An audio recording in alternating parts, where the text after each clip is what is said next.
So, in today's video I will show you the new best sniper, the piercing light build in the first Descendant. In this quick guide I will show you how to get this weapon the fastest, then what are the best modules, then how can you upgrade it, and then lastly we will take a closer look at the gameplay and weapon mods, so you would know the reason behind every single attachment choice, and what exactly will give us this insane damage and much more.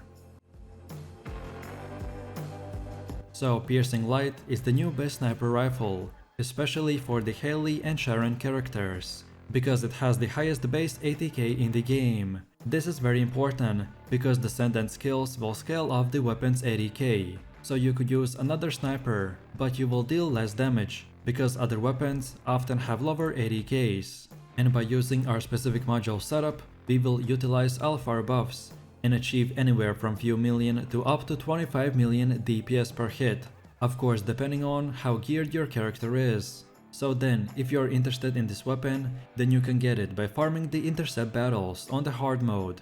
It is all luck based, so have fun grinding. And once you have all 4 blueprints, then get to the mastery rank 10 and spend 100,000 to research it.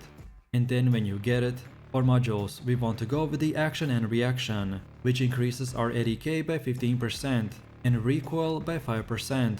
Then weak point expansion, that on weak point hit, it increases our weak point damage by 35%, but this has a 20-second cooldown.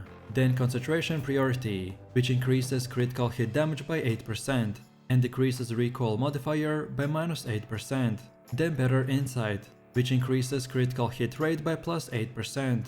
Then weak point sight, that increases weak point damage by 10%, but reduces accuracy by -5%. Then concentration stabilizer, for reduced recoil by -8% and increased critical hit damage by +5%. Then focus fire, for increased weak point damage by +5% and critical hit damage by +4%. Then better concentration, for increased critical hit damage by +19%. Then rifling reinforcement, for increased ADK by 12%, and finally the insight focus, for increased critical hit rate by +5% and critical hit damage by +3%.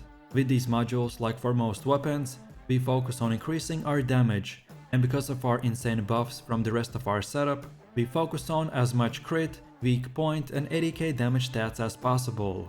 Then next up, let's go over to upgrading your weapon. So when you craft it, you will start at level 1, but by using the repair station and by dismantling all the other weapons that you don't use, you will be able to upgrade it. So that's why I recommend to break down your useless weapons rather than selling them, because credits are way easier to earn than the materials. So keep getting materials and upgrading your sniper.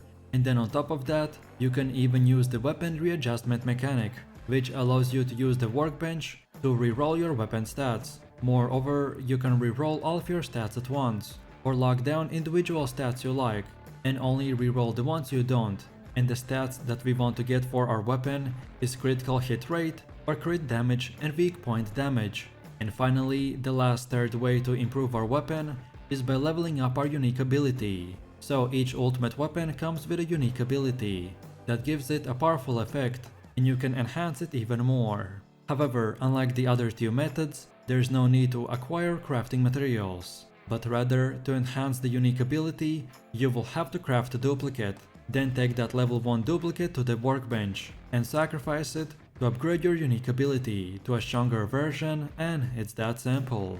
So with all of this out of the way, now comes the fun part, which is the gameplay mechanics. And as any other sniper, we want to stay as far away from the enemy as possible, while hitting his weak point or doing headshots for the highest crit damage possible.